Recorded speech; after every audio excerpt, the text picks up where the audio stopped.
ರಾಮ್ ರವರ entry, BBC ರವರ ರಭಸವರಂತ ball ಎಲ್ಲೋಯ್ತು. ಓಹೋ, ಮಾಲಿಂಗ ಅವ್ರ ಕೈಲಿತ್ತು. ಅದಕ್ಕೆ ಮಾಲಿಂಗ ಅವರು ಗಲಿಬಿಲಿಯಾಗಿದ್ದಾರೆ. ಅಪರೂಪಕ್ಕೆ ಕ್ಯಾಚ್ ಹಿಡಿದ್ರೆ ಹೀಗೆ ಆಗೋದು. ಇವರೇ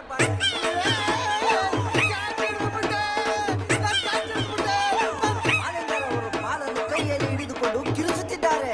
ಮೈದಾನದಲ್ಲಿ ಮೌನದ ವಾತಾವರಣ. ಏನಾಯ್ತು, ಹೆಂಗಾಯ್ತು, ಎಲ್ಲರಿಗೂ ಎಲ್ಲಿಲ್ಲದ ಕನ್ಫ್ಯೂಷನ್. ಬೀದಿ ಆಟ ಸರಿ ಇಲ್ಲ, ಇವರಾಟ ನೆಟ್ಗಿಲ್ಲ. But it is a no ball. ಪಾಪ ನೋವು ಮಾಲಿಂಗರವರು ಅಂಪೈರ್ ಬಳಿ ತುಂಬಾ ರೋಷ ಆವೇಶದಿಂದ ಹೋಗ್ತಾ ಇದ್ದಾರೆ. ಮಾಲಿಂಗ ಅವರು ಹೋಗ್ತಾ ಇದ್ದಾರೆ. ಅವ್ರಿಗೇನು ಮಾಡಲ್ಲ ಬಿಡ. ಒಂದ್ ನಿಮಿಷ ಗೊತ್ತಿಲ್ಲ. ಯೋ, ನಾನ್ ಯಾವತ್ತಾದ್ರೂ ಕ್ಯಾಚ್ ಹಿಡ್ದಿರೋದ್ ನೋಡಿದ್ಯಾ? ಇಲ್ಲ. ಹಿಡ್ದಿದ್ದೀನಿ ತಾನೆ. ಔಟ್ ಕೊಡು. ಮತ್ತೆ ಯಾಕೆ ಔಟ್ ಕೊಡ್ತಿಲ್ಲ ನೀನು? No ball. No ball.